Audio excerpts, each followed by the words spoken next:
This week we will discuss Baker Chapter 9, which is the history behind bilingual education and also recent bilingual education policies focusing on the United States.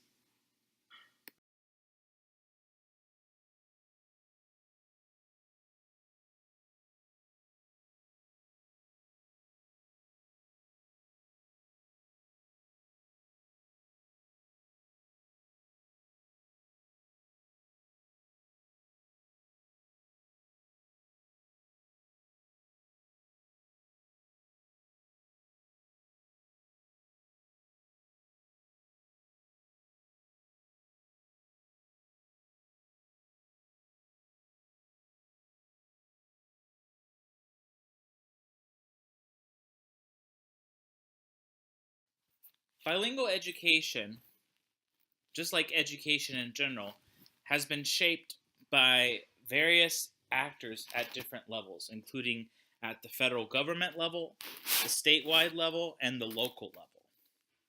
And we'll discuss each of them in this presentation today. In the past, before European immigration to the United States, there were over 300 indigenous native languages that were spoken in the United States. If you look at the map on the slide, you can see some of the major ones and where they were represented across the United States. From the late 1400s to 1900s, bilingual education was often used as a method to convert the native population into either the Catholic faith or to the Protestant Christian faith.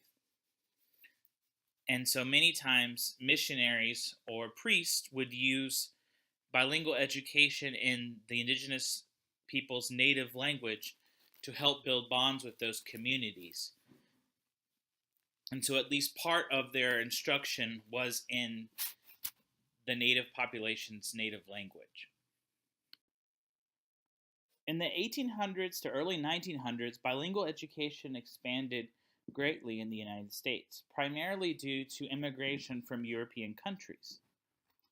Many communities, for example, German American, Italian American, Polish American, and Russian American communities wanted to speak their native language, especially in the local schools. And so both private and public schools in those immigrant communities encouraged students to speak their native language and to learn English. The Supreme Court later upheld the right for communities to teach students their native language after school. And it was in two specific cases. In 1923, Meyer versus Nebraska, the U.S. Supreme Court said that German communities could offer after-school classes in German. In 1927, in Farrington versus Tokushige, the Supreme Court also upheld the rights of Japanese and Chinese communities in Hawaii to teach their children their native languages after school. In 1957, the United States was in the middle of a Cold War with the Soviet Union, which we now call Russia. The Soviet Union launched Sputnik, which led to the passing of the National Defense and Education Act. Sputnik was a satellite, and many Americans were fearful that the United States was falling behind in terms of their educational practices. Moreover, more and more people were feeling the need of U.S. children to learn foreign languages. And so with that National Defense and Education Act in 1958, not only did it advocate that increased science, math, and technology classes be taught in U.S. schools, but also foreign language instruction became a further mainstay in U.S. schools. In 1963, the first dual language school was established in Dade County in South Florida. Just to give you a little bit of background, dual language programs are where students learn in both their native language and in the majority language, in our case, English. And most of the time, they learn about equal amounts in both languages. Furthermore, students become fully proficient in both languages. And so that means that a large proportion of their instructional time, often it's 50%, 50%, is in the student's native language. So a popular model of dual language programs is the 50-50 model once again. And that would be, for example, if students had half the day or half the week in their native language and the other half in English. And so also the idea of dual language programs is that students continue in those programs until they're fully proficient. So they at least go in those programs till the 6th grade, ideally until college, but the minimum is 6th grade until they're fully academically proficient in both languages. So in 1963, a Cuban exile community established the first bilingual program, the first dual language bilingual program, which would be the most similar one to what many schools have today. The community had recently fled communist Cuba, and they were hoping to return shortly to Cuba. And so they felt they had the need to teach their children Spanish because they thought they would quickly return to Cuba, which was a Spanish-speaking country.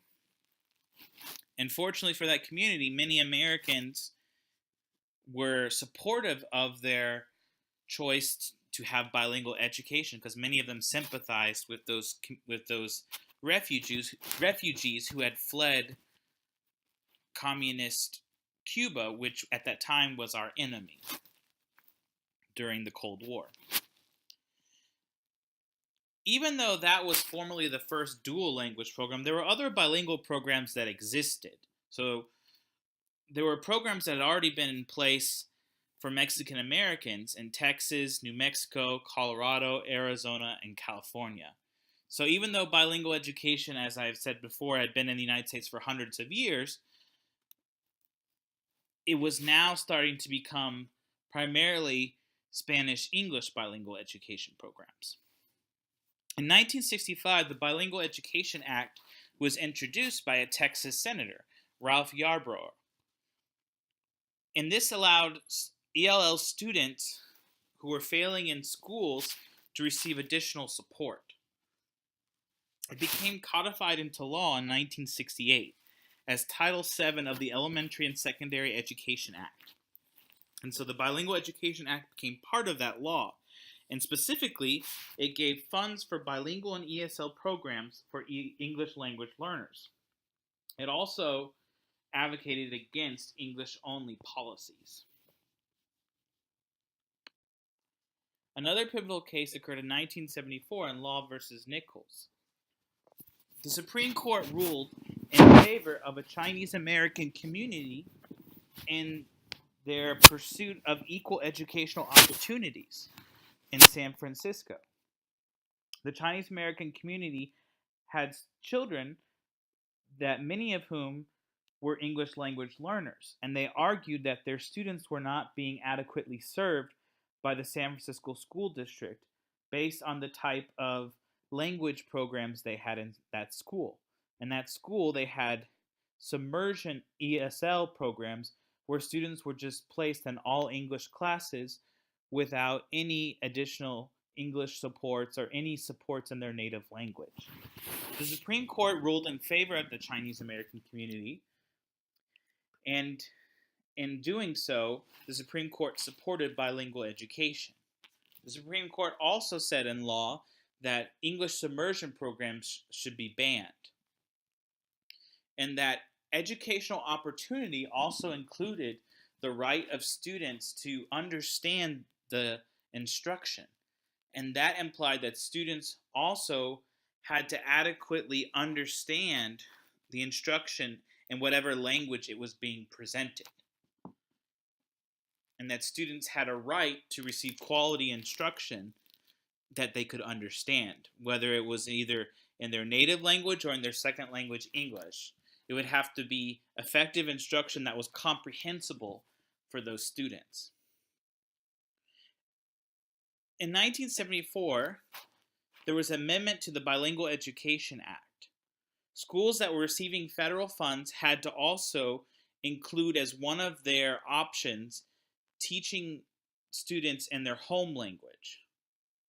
So, along with ESL classes in English with supports, bilingual programs should also be an offering, according to the Bilingual Education Act of 1974. However, unfortunately, to many bilingual advocates, the 1974 Amendment to Bilingual Education Act emphasized transitional bilingual programs. So, to quickly go over once again a different type of bilingual program, transitional bilingual programs have students quickly move into all English classes as soon as possible, as soon as they think the student can understand most of the lesson. They are transitioning as quickly as possible into English. And so this is in direct contrast to what we talked about earlier with the dual language programs, where students stay in both languages, they receive instruction in both languages for a large part of their scholastic career so that they become proficient in both languages. In 1975, the law remedies became law. So not only had the Supreme Court ruled in 1974 that certain types of submersion ESL programs should be banned and that language is part of the educational right and part of people's claim to equal educational rights, but the law remedies now became formally part of a law based off of the Office of Civil Rights. They published a guidelines for enforcing that Supreme Court ruling. And in those guidelines, students that were not proficient in English had to be provided some type of supplemental instruction. So it could be bilingual classes, ESL classes, or English tutoring. And it had to directly work at improving their students' language abilities and ensuring that they had equal educational opportunities. In 1978, there was a reauthorization of bilingual education programs. And during this time, dual language programs were allowed. In 1984 and 1988, the Bilingual Education Act was reauthorized, and they started having more support for language maintenance and language development programs. So there was more funding for those types of programs. So once again, language maintenance and language development programs are kind of similar to dual language programs in that students maintain their native language and they also learn their second language, English, in the United States. In 1994, there was the Improving America's School Act, and this provided enriched programs and also increased curriculum standards across the country. Furthermore, additional funds were given to educationally disadvantaged groups, and so one of those groups were English language learners. In 1994, there was also an amendment to the Bilingual Education Act. In this amendment, it supported students becoming bilingual in another language so that students would be successful in the modernizing global economy. Thus, in 1994, there was also an increased funding for dual language programs. However, bilingual education faced a setback later in that decade. Later in the 1990s, in 1998 to be exact, several local voter initiatives started to promote English-only instruction in schools. One of which that initiated this movement across a couple states was Proposition 227, or English for the Children. It was an initiative that passed in California, and it banned bilingual education and its place implemented monolingual English programs, or ESL immersion programs, or ESL content programs, or structured English or sheltered English programs. A similar English-only referendum passed in Arizona in 2000, and later even Massachusetts in 2002 also passed an English-only referendum. Interestingly enough, that referendum failed in Colorado that same year. So in Colorado, bilingual education was still legal. In 1998, the U.S. Secretary of Education at the time weighed in on the local initiatives at the state level to ban bilingual education. The Secretary of Education, Richard Riley, explained that he felt those policies would be detrimental to the interests of English language learners. He spoke out against those all-English initiatives, saying that ESL immersion programs had not been supported by research. Rather, the end result of these English-only programs would be fewer people learning English in the long run and more students falling behind. After Proposition 227, California did allow for parental waivers for certain districts who had been especially successful or especially noteworthy and recognized for their bilingual programs. Also, California allowed for schools that had a significant number of parental waivers to have bilingual programs. Overall, the net impact was substantial. So before before the proposition that was passed in 1998, Proposition 227, about 500,000 students in California schools were enrolled in bilingual programs. But after the passage of that proposition, there were only 140,000 students enrolled in bilingual programs. However, several studies ended up evaluating the effect of those all-English initiatives on student educational achievement outcomes. So they basically studied how students performed after those initiatives had been passed, and particularly they studied the English language learners. And so in several of the research studies, one of which was actually conducted by the state of California, they found that all English programs had not been more successful than bilingual programs. So there was no evidence in support of Proposition 227. Meanwhile, 82% of research studies had been, in the over 10-year span, had found that bilingual education had been positively influential in improving student learning outcomes.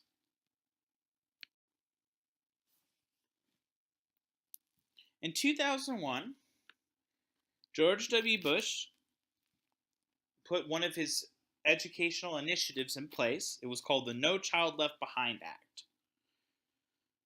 In the No Child Left Behind Act, it emphasized yearly testing for all different student subgroups based on all different ethnic groups and also all different language backgrounds. And one of the subgroups was the English language learner subgroup. So the No Child Left Behind Act argued that students needed further standardized testing, since that would hold failing schools and failing teachers accountable. If students were being unsuccessful, those schools would be punished. And so, because of No Child Left Behind, ELL students were tested yearly in two areas. They were to be tested on their yearly progress in English, and that is one of the reasons we have TELPAS today in Texas. which is the yearly English assessment. Also, No Child Left Behind required that all students receive content-based standardized achievement tests. So an example of that would be STAR, which has a test for various content subjects like reading, math, social studies, science. If students were largely unsuccessful at a school, or if a particular subgroup, a particular racial group, or a particular subgroup such as English language learners or students receiving special education services, if that particular subgroup failed or did not meet average yearly progress or adequate yearly progress, then that school could lose funds, or it ran the risk of receiving sanctions, including being taken over by the state. The idea, once again, behind No Child Left Behind was that if schools were held accountable, they would be teaching all learners in a more effective manner. With the No Child Left Behind Act, there were a few exceptions for every student being tested. For example, ELL students who were newcomers, who had been in the United States for less than a year, could have their scores exempt from being counted for the school. Furthermore, districts could provide testing accommodations to groups that they felt needed those testing accommodations. And one of those groups that was eligible to receive testing accommodations were English language learners. Furthermore, No Child Left Behind did not take a stance on whether schools should implement ESL programs or bilingual programs. Rather, it just made the requirement that programs had to be based on objective research. Some critics, however, claimed that a local community who was possibly not completely scrupulous could find a research article that agreed with their point of view, and no matter how illegitimate or controversial that research article was, they could use that to justify the type of program they wanted to put in place. And so, for example, the superintendent of Arizona schools used a research study that was very criticized by most educational researchers as a flawed study. But that superintendent of schools in Arizona used that research study to justify transitional bilingual programs where students would be quickly leaving bilingual programs for all English programs as soon as possible. Now let's talk about federal education policy under President Obama.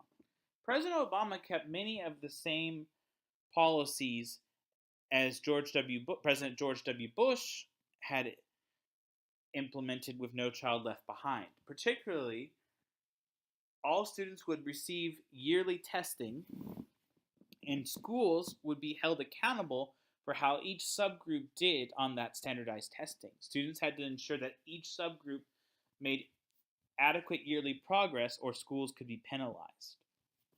In 2009, President Obama also created the Race to the Top initiative. This was an incentive program that provided $4.65 billion in grants in total to nearly all the states who were interested in applying for those grants. In order to apply for the grant, states had to do two things. They had to adopt the National Common Core standards, and they also had to promote universal preschool. So first, with the National Common Core standards, these were standards that were supposedly at a higher cognitive level, or at a more rigorous content level that required more from than most states were requiring for their state standards. And so the idea was, if you had uniform educational standards, all students would be learning what they needed to learn, and the relevant content that they would need for college. And so, unfortunately, under the No Child Left Behind Act, some states, since they were able to make their own standardized tests for their state, would make very simplistic standardized tests to show that their students were being very successful. So you had states that kind of dumbed down the test and had maybe 95% of their students passing the test, but the test only focused on basic knowledge. And so President Obama's theory was that the Common Core standards would address that issue with the No Child Left Behind Act. In 2015, President Obama also passed the Every Student Succeeds Act, and this allowed biliteracy as part of this. There was many elements of it, but one part allowed biliteracy to be considered as an indicator of educational excellence. And so it put into place the idea that dual language bilingual programs that fostered biliteracy could provide an indicator of educational excellence or educational achievement. And so basically, it promoted the idea that bilingualism is a desired benefit for students to have. As the U.S. Educational Secretary at the time, John P. King Jr. explained, speaking a language other than English at home should be considered as an asset rather than as a deficit.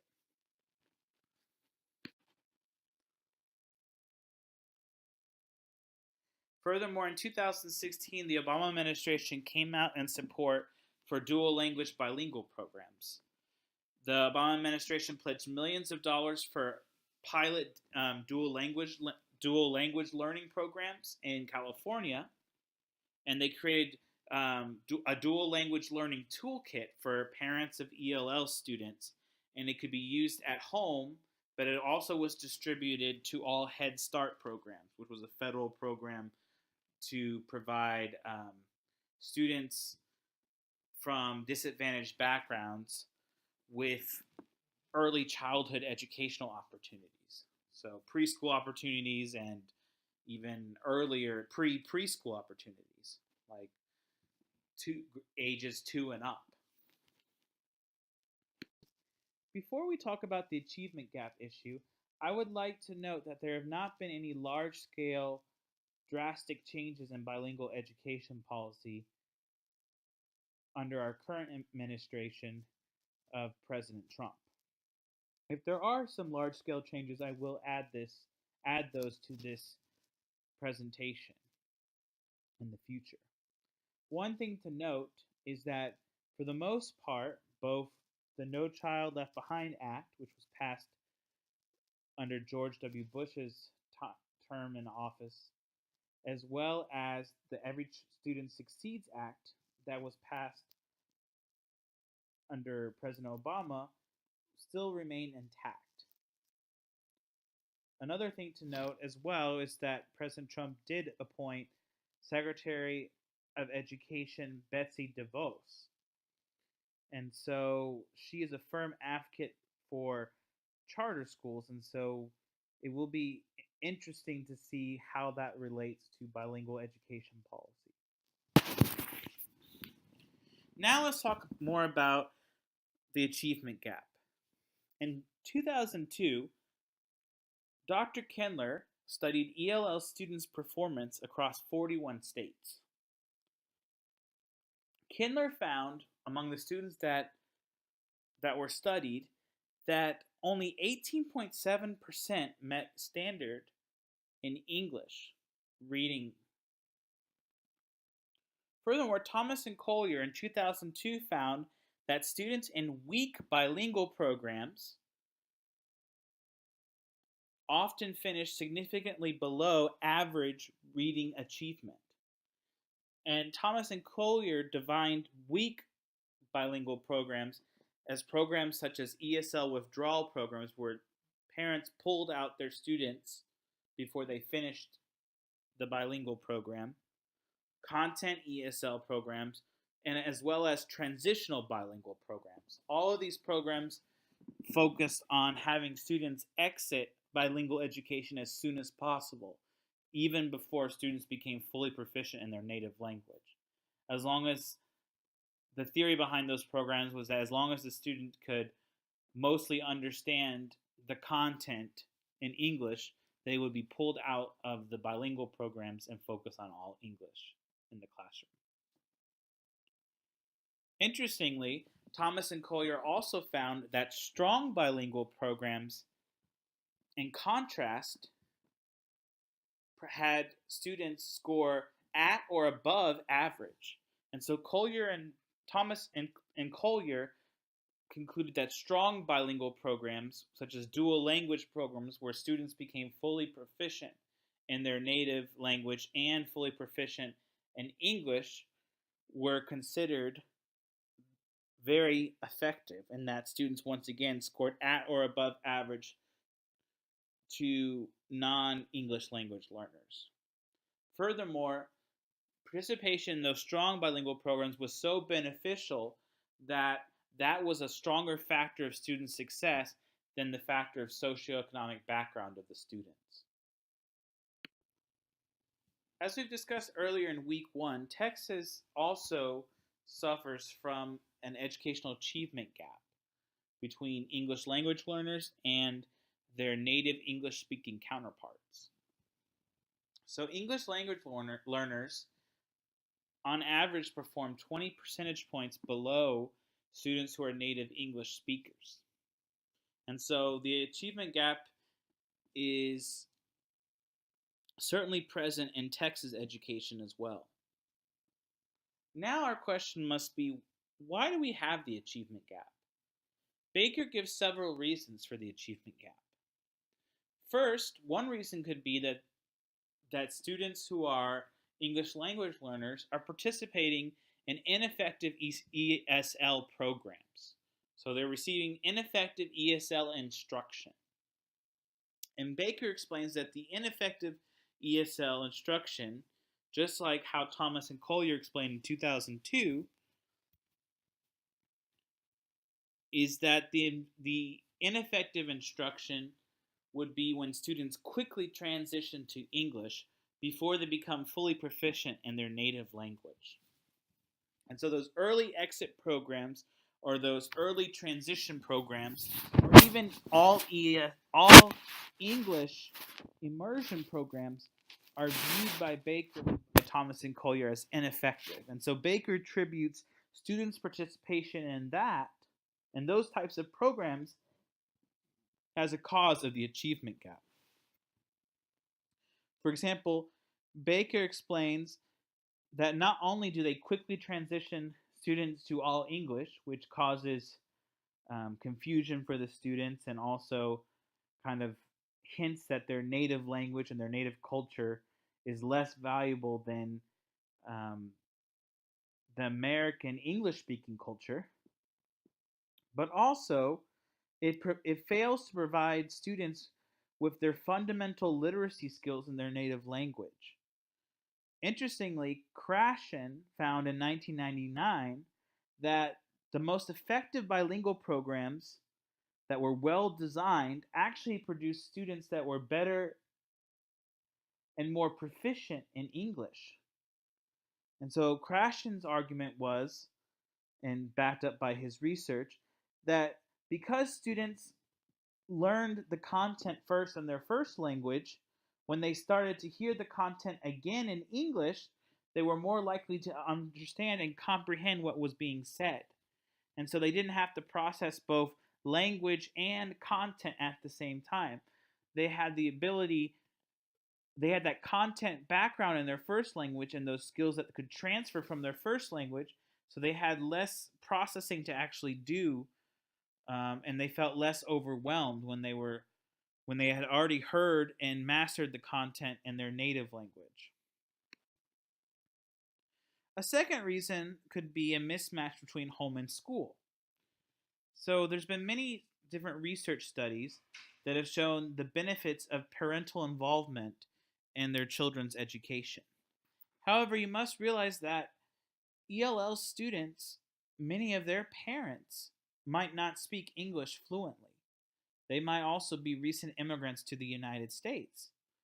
And so as such, parents of ELL students often have trouble participating in their children's education, especially if a school does not have a good system of translation or a good parental outreach program for different groups of families. Furthermore, another thing to note is that each country and each culture has their own conception of the educational system. And so often, parents of ELL students, once again, being new immigrants for the most part, often perceive the U.S. educational system as the way that they thought their former country's educational system was conducted. For example, I noticed as a teacher that many of my parents, or many of the parents of my students, were very hesitant to question anything that was going on in the school. They kind of took it for face value. And so, fortunately, we were in a good school and we served our students well. But what would have been the case if there was a bad school and they were not adequately servicing their students, or they were misplacing them in the wrong curriculum programs, or there were issues for some other reason?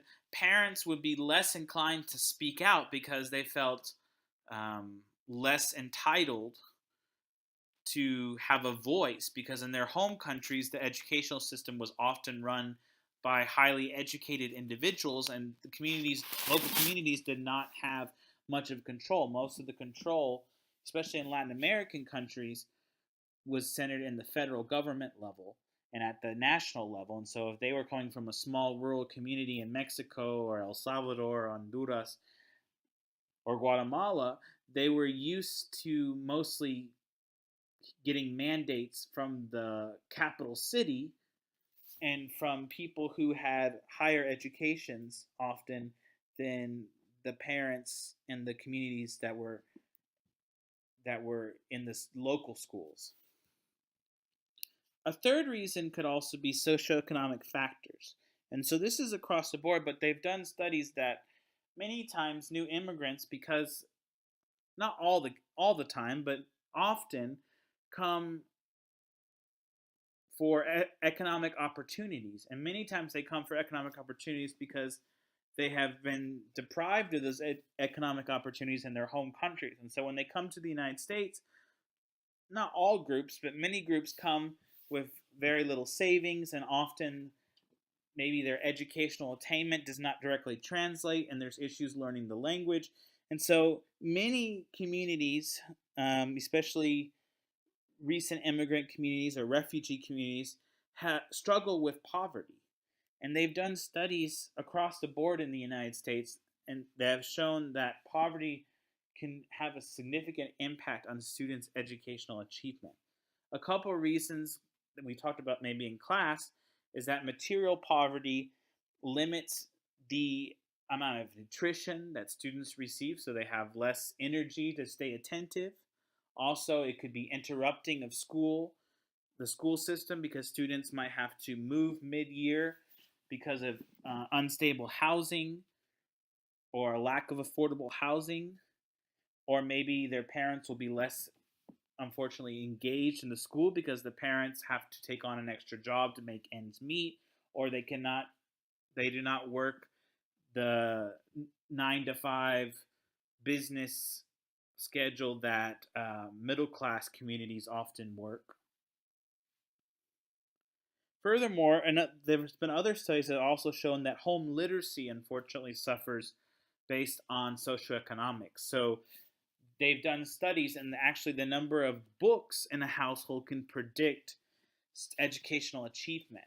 But unfortunately, if you think about it, people who live in poverty have less money to devote toward books and leisure activities at cultural centers like the mall, not excuse me, the mall, at the museum or the library, or other areas that are educationally developmental and enriching. A fourth reason is quality of education. Research has shown that schools that are Title I, that have a significant proportion of students that qualify for free or reduced lunch, often have lesser experienced teachers, and the teachers are more likely to be teaching outside of their certification area. So you have science teachers teaching art, or you have art teachers teaching math, for example. And so those teachers are less qualified because they have less formal academic training in those content areas. Furthermore, Title I schools, based on the communities they serve, often have a smaller tax base than more affluent middle class communities or middle class schools or upper class schools, schools that service upper class communities. Since they have lower teaching salaries, Title I schools often lose very highly effective teachers who choose to go to the more affluent areas where they can receive a higher salary. Another thing to note is that overall in the United States, there's a shortage of bilingual teachers. So we do not have enough certified bilingual teachers to meet the needs of students that require or that would benefit from bilingual education. Furthermore, as we've talked a little bit about in class, bilinguals, and in earlier presentations, often the bilingual programs in the United States are bilingual Spanish and English programs. But remember, there are still significant proportions of students that speak Vietnamese, Arabic, Tagalog, Mandarin Chinese, Hindi, and Urdu. And so those students would benefit from bilingual programs, but unfortunately there's not enough certified teachers who can speak those native languages, and there's not enough curriculum written in those native languages to support those students. And so since there's a shortage of bilingual teachers, arguably students are receiving, for the most part, a lesser quality of education because some students are not being served in the best way fit. As we've explained earlier, the best bilingual programs are the developmental dual language learning bilingual programs where students become fluent in both their first language and their second language. And if there's a shortage of bilingual teachers and some students are not being served in the bilingual program and instead served in the all English ESL programs, then those students are being underserved. A fifth reason could also be that there's a misidentification of bilingual students and their academic abilities.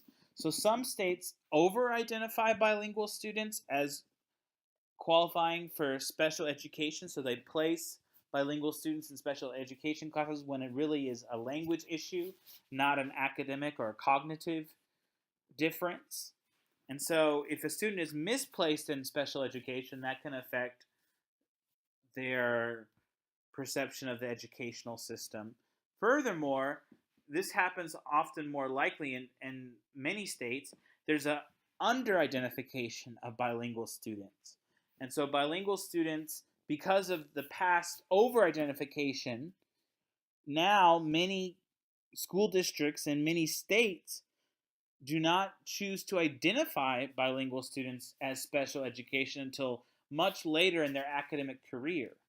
And so those bilingual education students who are either under-identified or misidentified miss out on receiving special educational services. Even if they are identified in 6th grade, they've missed out from several years of special education services. Another issue with the shortages is that there is a very large shortage and significant shortage of bilingual diagnosticians. And so many times, many communities cannot assess bilingual students of whether they are or deserve to receive special education services or some types of educational accommodations. They cannot provide those accommodations and those special education services because they simply do not have the resources to test all the bilingual students that could possibly qualify.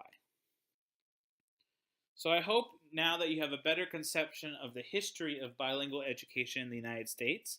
We've also talked a little bit about the achievement gap and the causes of the achievement gap. In future chapters, we're going to explain a little bit more about some of the causes of the achievement gap, but I also want us to emphasize the different bilingual programs, which we'll see at the last part of our course. So the last month or two of our course will be focusing on the different types of ESL and bilingual programs, and then we will emphasize through research which programs are the most effective.